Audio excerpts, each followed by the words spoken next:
کچھ بھی معلوم نہیں تھا ان کو، وہ کچھ بھی معلوم نہیں تھا ان کو، وہ تو ایک جانور کی طرح جو ایک لوگ زندگی گزار رہے تھے، معمولی سی بات پر لڑائی ہو جاتی تھی، چھوٹی سی چھوٹی بات کو لے کر لڑائی ہو جاتی تھی۔ یہ چراگاہ جو ہے، چراگاہ کو لے کر لوگ لڑتے تھے، پنگت کو لے کر لوگ لڑتے تھے، اور یہ صرف ایک دو دن نہیں بلکہ سال ہر سال جنگیں چلتی رہتی تھی۔ نبی علیہ الصلوۃ والسلام نے حکمت کے ساتھ، بہت ہی مرتب انداز میں، نبی علیہ الصلوۃ والسلام نے محنت کی، کوشش کی، جس کے نتیجے میں ایک دن وہ بھی آیا کہ وہ لوگ جو کل تک آپ کے دشمن تھے، آپ کے خون کے پیاسے تھے، نبی علیہ الصلوۃ والسلام کے سامنے سرنگو، بلکہ نبی علیہ الصلوۃ والسلام کی بات کو ماننے پر مجبور ہو گئے۔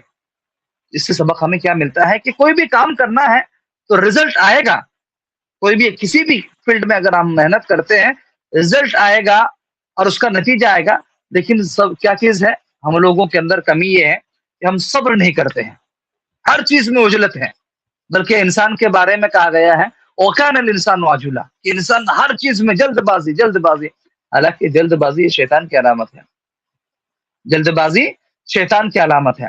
تو بات کیا چل رہی تھی کہ مکی زندگی کے اندر نبی علیہ الصلوۃ والسلام نے اسلام کی داغ بیل ڈالی، تو وہاں جب رہنا مشکل ہو گیا، دشوار ہو گیا، تو نبی علیہ الصلوۃ والسلام کو حکم یہ ملا کہ آپ مائگریشن کریں، مکہ مکرمہ کو چھوڑ دیں۔ نبی علیہ الصلوۃ والسلام نے صحابہ کرام کو مشورہ دیا کہ آپ لوگ ہجرت کر کے مدینہ منورہ چلے جائیں، وہاں آپ لوگ سکون کے ساتھ نماز بھی پڑھ سکتے ہیں، روزہ بھی رکھ سکتے ہیں، عبادات کر سکتے ہیں۔ تو صحابہ کرام نے دھیرے دھیرے ہجرت کرنا شروع کیا، اور دھیرے دھیرے وہاں لوگ جانے لگے۔ لیکن ہجرت کرنا یہ کوئی چھوٹا موٹا کام نہیں تھا، بہت کٹھن مسئلہ تھا یہاں۔ کیوں؟ اس لیے کہ صحابہ کرام میں سے بعض صحابی وہ تھے کہ اگر وہ مسلمان ہوئے ہیں تو ان کی بیوی مسلمان نہیں ہے، اگر بیوی مسلمان ہوئی ہے تو شوہر مسلمان نہیں ہے۔ یعنی ایک عجیب بالکل یہ تھا مسئلہ، اس وقت تھا کہ اگر شوہر مسلمان ہے تو بیوی مسلمان نہیں، بیٹا مسلمان ہے تو ماں مسلمان نہیں، عجیب مسئلہ تھا۔ یہ تمام چیزوں کو اس وقت لوگوں نے اللہ تبارک و تعالیٰ کی خاطر تمام چیزوں کو قربانی پیش کر دی، کہ گھر کو چھوڑ دیے، مال کو چھوڑ دیے، رشتہ داروں کو چھوڑ دیے، کس کی خاطر؟ صرف ایک حکم ہوا تھا کہ آپ لوگ اگر دین کو بچانا ہے آپ لوگوں کو تو مکہ مکرمہ چھوڑنا پڑے گا۔ مکہ مکرمہ اگر نہیں چھوڑیں گے تو نماز آپ صحیح سے نہیں پڑھ سکتے، اسلامیات پر عمل نہیں کر سکتے، ایمانیات کے اوپر آپ لوگ عمل نہیں کر سکتے۔ اس زمانے میں ان لوگوں نے ہجرت کر لی، ہجرت کر کے مکہ مکرمہ یا مدینہ منورہ گئے۔ لیکن مسئلہ یہاں یہ بھی تھا کہ مدینہ منورہ گئے تو آدمی کو ظاہر سی بات ہے کہ آدمی کو مال سے بڑی محبت ہوتی ہے، آدمی کو مال سے بڑی محبت ہوتی ہے۔ مال کے بارے میں کہا گیا ہے کہ وَإِنَّهُ لِحُبِّ الْخَيْرِ لَشَدِيدٌ، خیر سے مراد یہاں مال ہے، خیر سے مراد مال ہے، یعنی مال کی محبت انسان کی دل میں پیوست ہے، مال کی محبت انسان کے دل میں جکڑا ہوا ہے، چپکا ہوا ہے مال کی محبت۔ لیکن مال کی محبت ہے، اس کے باوجود مال کو قربان کر کے، مال کو رکھ کے سب کا سب مکہ یا مدینہ منورہ چلے گئے۔ مسئلہ یہاں یہ تھا کہ ان کے پاس گھر نہیں تھا، کھانے پینے کے سامان نہیں تھے، پینے کے لیے مشروبات نہیں تھی، معقولات نہیں تھے ان کے پاس۔ تو نبی کریم صلی اللہ علیہ وسلم نے وہاں کے جو لوگ تھے ان کو سمجھایا، یہ تمہارے اسلامی بھائی ہیں، مسلمان ہونے کے ناطے تمہارے بھائی ہیں، تم لوگ جتنا زیادہ ہو سکے ان کا ہیلپ کرو، ان کی مدد کرو، ان کی مدد تمہیں اونچا مقام دیں گے۔ اسی لیے کہا ہے تو جو لوگ مکہ مکرمہ کو چھوڑ کر مدینہ منورہ گئے تھے ان کو کہا جاتا ہے مہاجرین، یعنی وہ لوگ جو اپنی دین کو بچانے کی خاطر مکہ مکرمہ سے مدینہ منورہ گئے، یہ تو مہاجرین کہلائے۔ اور وہاں کے لوگ، مدینہ کے باشندے، جنہوں نے اپنے صحابہ کرام کے لیے، ایمانی بھائیوں کے لیے، انہوں نے، بعض صحابہ کرام نے کیا کر دیا، یعنی اپنی ایک زمین وقف کر دی، کسی نے اپنا گھر وقف کر دیا، کسی نے اپنے گھر میں مکہ کے لوگوں کو یعنی کیا کر دی، اپنے گھر میں رہنے کے لیے ان کو، بعض لوگوں نے کپڑے دیے، یعنی ہر اعتبار سے جتنا زیادہ ہو سکا سب نے مکہ مکرمہ کے لوگوں کو جگہ دی۔ زمین دی, یہاں تک کہ باغات, بعض لوگوں نے باغات کو خالی کر کے وہاں ان لوگوں کو بٹھایا. یہ کوئی چھوٹا موٹا کام نہیں ہے. ہم اور آپ کر سکتے ہیں یہ کام؟ نہیں کر سکتے. کیوں؟ اس لیے کہ انسان کے دل و دماغ میں ایک چیز بیٹھی ہوئی ہے کہ چمڑی چلی جائے پر دمڑی نہ جائے. چمڑی چلی جائے پر دمڑی نہ جائے. یعنی انسان یہ سوچتا ہے کہ کچھ بھی ہو, مال میرے پاس ہونا چاہیے. دمڑی بولے تو پیسے کو کہتے ہیں. یعنی آدمی اپنے آپ کو گھس لے گا, برداشت کر لے گا, لیکن پیسہ جیب سے نکل جائے, پیسہ گم ہو جائے تو آدمی کو بڑی بے چینی ہو جاتی ہے. اسی کو کہتے ہیں کہ چمڑی چلی جائے, یعنی چمڑی چلی جائے پر دمڑی نہ جائے, پیسہ نہ جائے. تو پیسے سے آدمی کو بڑی محبت ہوتی ہے. لیکن ان صحابہ کرام نے, بلکہ بعض روایتوں میں آتا ہے کہ بعض صحابہ کرام نے تو اپنی وراثت کے اندر ان لوگوں کو شامل کر لیا, مہاجرین کی, یعنی مہاجرین کو, کہ اگر میں انتقال کر جاؤں تو میرے پاس جو مال ہے, میرے پاس جو دولت ہے, تو جس طریقے سے وراثت میں میرے بچے پائیں گے, میری بیوی پائیں گی, میری بیٹی پائیں گی, اس طریقے سے تم لوگ بھی کیا کرنا, اس کے اندر شریک ہونا, تم لوگوں کو بھی مال ملے گا. اتنی قربانیاں پیش کی ان لوگوں نے. اسی لیے ان الذین آمنوا وہاجروا وجاہدوا فی سبیل اللہ, دونوں کے تعلق سے خوشخبری آئی ہے. مہاجرین کے تعلق سے خوشخبری اس معنی کر آئی ہے کہ انہوں نے اپنے گھر بار کو چھوڑ دیا, رشتہ داروں کو چھوڑ دیا, اپنے مال دولت سب کچھ اللہ کے لیے قربان کر دیا. اور مدینہ والوں کے لیے خوشخبری اس معنی کر ہے کہ ان لوگوں نے اپنے مال دیے, اپنے گھر میں بٹھایا, اپنی زمین میں بٹھایا, اپنے باغات میں بٹھا دیے, تو اللہ تبارک و تعالیٰ نے دونوں کو جنت کا سرٹیفکیٹ دے دیا اور کہا گیا اولئک هم المؤمنون حقا. مومن تو سب کوئی آدمی ہوتا ہے, جو آدمی زبان سے تکلم کر لے, زبان سے اللہ تبارک و تعالیٰ کے یعنی ایک ہونے کا اقرار کر لے اور دل سے اس چیز کو مان لے, تو مومن تو ہے. لیکن حقیقی مومن وہ ہے کہ جو آدمی, اگر مصیبت آدمی کے اوپر آئے, مشکلات آدمی کے اوپر آئے, تو مشکلات میں اگر آدمی کیا کرتا ہے, اپنے جان سے یعنی مال کو اللہ کے تبارک و تعالیٰ کے لیے قربانی کرتا جا ہے, تو یہ آدمی حقیقی مسلمان ہے. تو اللہ تبارک و تعالیٰ نے ان کو جنت کی سرٹیفکیٹ دی. لہم مغفرۃ ورزق کریم. تم لوگ یعنی یہ مت سوچنا کہ ہم نے ان کو زمین دے دی, جائیداد دے دی, اپنے گھر میں بٹھائے, تو لہذا ہماری زمین کم ہو جائیں گی, ہماری جائیداد کم ہو جائیں گی, ہمارے رزق کم ہو جائیں گی. نہیں, اگر تم اللہ کے اوپر بھروسہ کرو گے, جیسا کہ میں نے بھروسے والی حدیث میں کہا ہے, اگر اللہ تبارک و تعالیٰ کے اوپر پورا یقین رکھو گے تو اللہ تبارک و تعالیٰ تمہیں ویسا ہی رزق دیں گے جیسا کہ پرندے کو رزق دیتے ہیں. تو کیا ہونا چاہیے, ہمیں تیقن ہونا چاہیے, اللہ کے اوپر بھروسہ ہونا چاہیے. وَيَرْزُقُهُ مِنْ حَيْثُ لَا يَحْتَسِبُ. اللہ تبارک و تعالیٰ تو وہ ہے کہ اللہ ایسی جگہ سے آپ کو رزق دے گا کہ آپ کا وہم اور گمان بھی بنائی ہوا ان تک نہیں پہنچ سکتا ہے. اللہ ایسی جگہ سے رزق دیتا ہے. تو یہ تو ہے ہجرت کا مطلب. اب یہ سوچنا ہے ہجرت کا مطلب اس زمانے کے اندر کیا ہو سکتا ہے.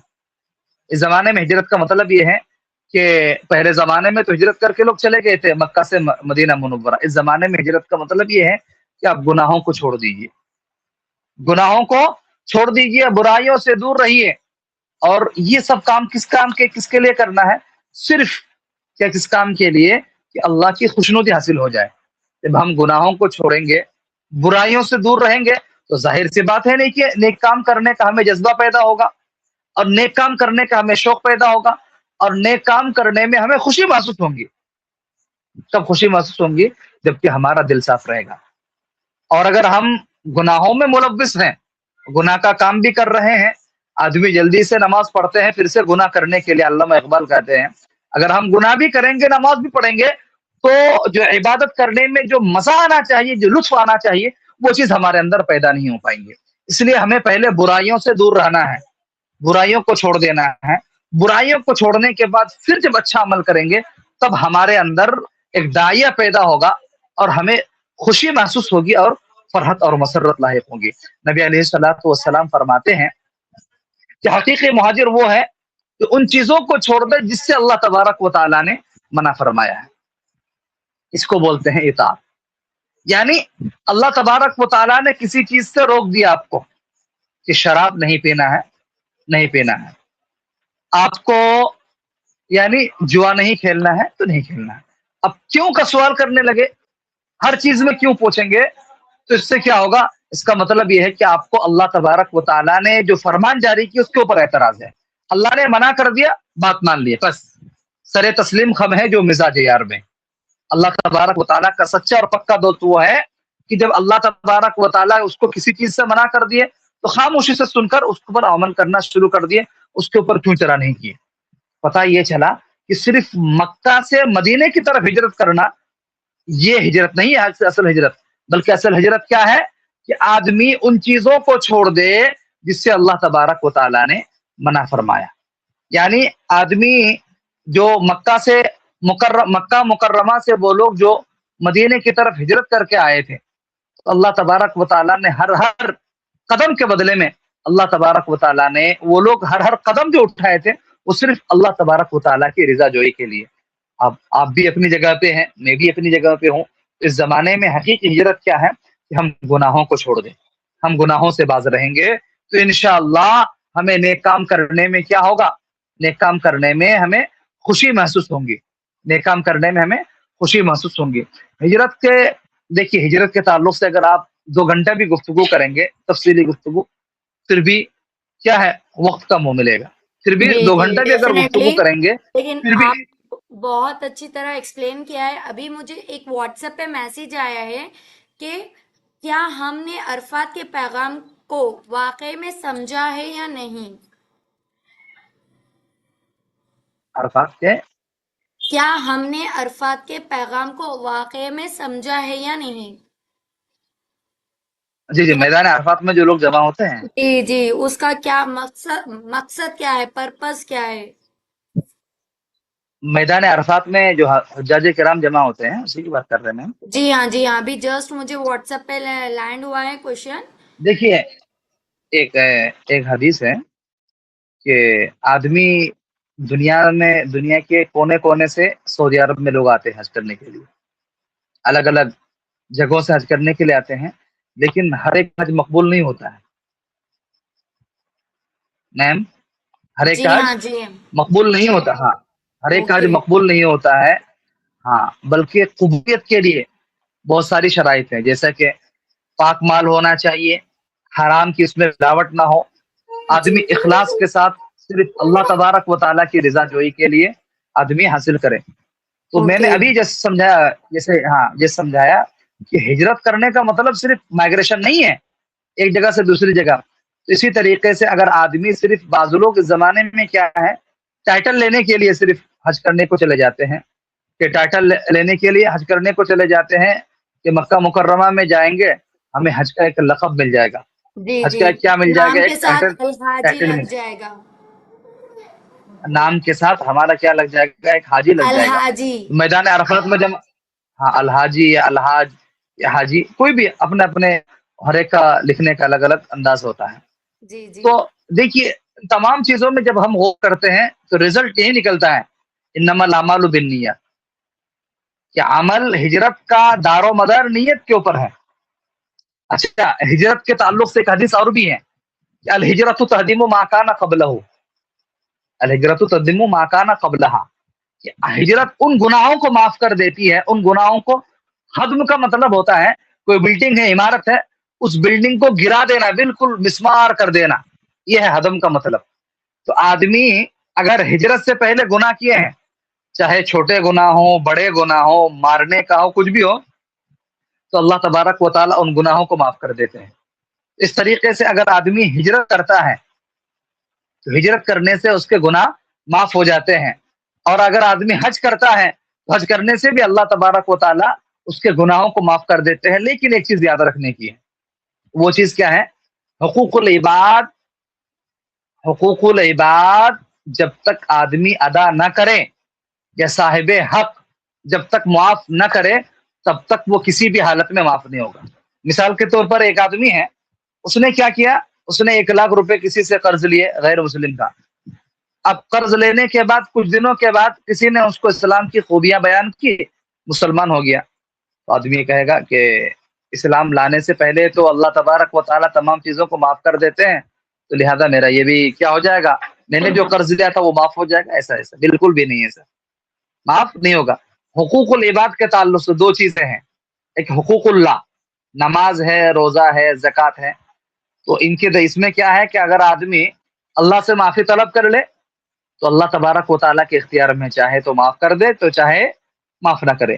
لیکن حقوق العباد میں آدمی اللہ سے کتوں بھی معافی مانگ لے, کتنی مرتبہ معافی مانگ لے, لیکن جب تک آدمی صاحب حق سے معافی طلب نہیں کر لیتا ہے یا صاحب حق کو حق ادا نہیں کر دیتا ہے, تب تک آدمی کی معافی نہیں ہوتی ہے.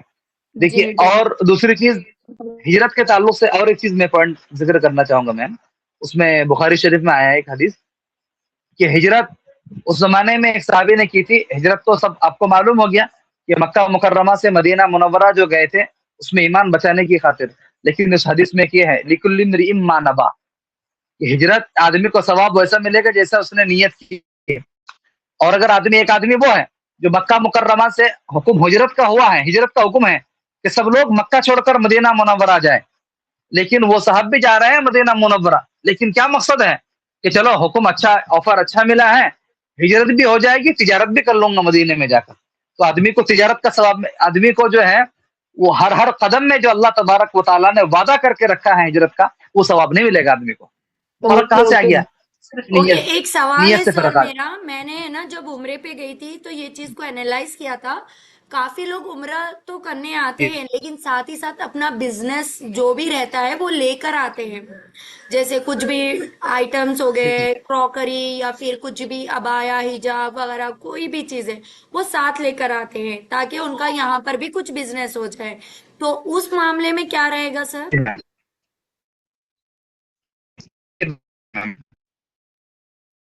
ایک چیز مثال کے طور پر آپ کا شوگر بیمار ہے, کسی کا تھوڑا سا کام کرنے وائس بریک سے ہو رہی ہے سر. اچھا, میری آواز کلیئر آ رہی ہے؟ جب سے کلیئر آ رہی تھی ابھی جسٹ بریک ہو رہی ہے.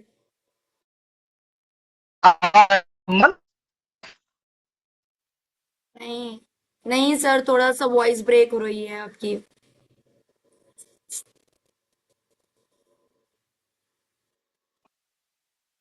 جی سر, آپ کی وائس نہیں آ رہی ہے سر.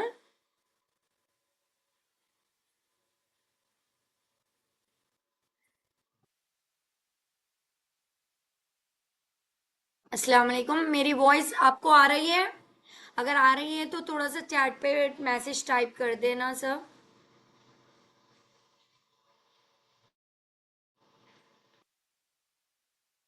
تھوڑا سا نیٹ ورک ایشو ہے ایکچولی سر. اپنے ضلع میں جا کر, اپنے ڈسٹرکٹ میں جا کر لے رہے ہیں. وہ حیدرآباد سے بلونگ کرتے ہیں لیکن ہے نا وہ ابھی. جی جی جی. آپ کہاں سے بات کر رہے ہو سر ابھی ایٹ پریزنٹ؟ میم آواز آ رہی میری؟ جی ہاں, اب آ رہی ہے. آپ کہاں سے بات کر رہے ہو سر ابھی؟ میٹنگ کہاں سے لے رہے ہو؟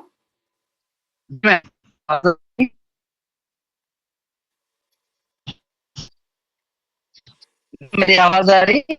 جی ہاں جی ہاں, آ رہی ہے.